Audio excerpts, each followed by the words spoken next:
Hello friends, शुरू करते हैं प्रतीक्षा। सर्द रात, दूर दूर तक सन्नाटा। पूर्णिमा का चांद पूरे यौवन पर अपनी छटा को बिखेरता हुआ।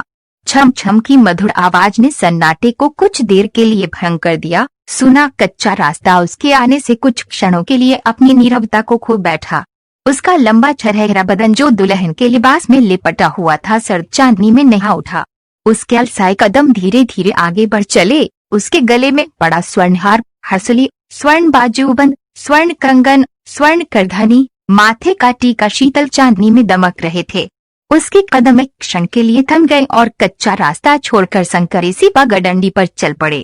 यदा कदा उसके नंगे पांव पगडंडी छोड़कर उससे भीगी घास पर भी पट जाते, लेकिन पुनः पगडंडी पर चल पड़ते। उसके सामने था सैकड़ों कोस तक फैला घना जंगल, जिसके रात्रिचर पशु पक्षी या तो शांत थे या वन से प्रस्थान कर चुके थे। जंगल के किनारे पर ही तो है वो विशाल वट वृक्ष जहाँ विकर्ण ने उससे मिलने का वचन दिया था, लेकिन वो लंबा बलिष्ठ नौजवान विकर्ण तो अभी तक नहीं आया था। कुछ देर वो ठगी सी खड़ी रही और फिर प्रारंभ हुआ विकर्ण की प्रतीक्षा का अनवरत सिलसिला। वो व्याकुल हिरणी सी इधर उधर देख रही थी, भटक रही थी। रात्रि का अंतिम पहर आ पहुंचा, लेकिन विकर्ण आज फिर नहीं आया। ये पूर्णिमा की रात्रि व्यर्थ गई। उसने एक बार आकाश की ओर देखा और फिर प्रारंभ हुआ उसका रुग्ण सा विलाप।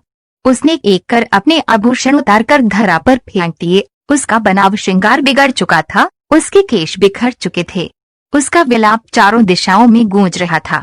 भोर की बेला से पूर्व ही उसे चले जाना था और फिर पूरे एक माह उस पाषाण महल उसे अगली पूर्णिमा की रात के आने की प्रतीक्षा ही तो करनी थी।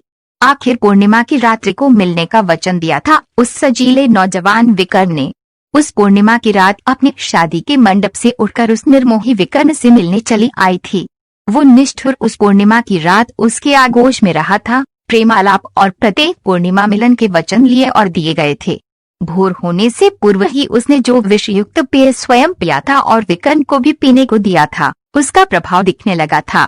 वो कायर मृत्यु के भय से रुदन करने लगा था। कितना अविवेकी था वो, उसे ज्ञात न था कि मृत्यु ही उन दोनों को एक कर सकती थी, नहीं तो एक राजकुमारी का सामान्य व्यक्ति का मिलन कहाँ संभव था।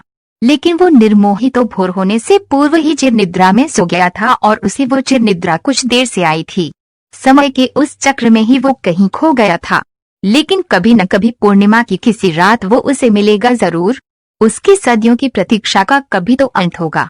अगर एपी लोगों को ह्यूमरी स्टोरीज पसंद है by my host, please subscribe my channel and press the bell icons.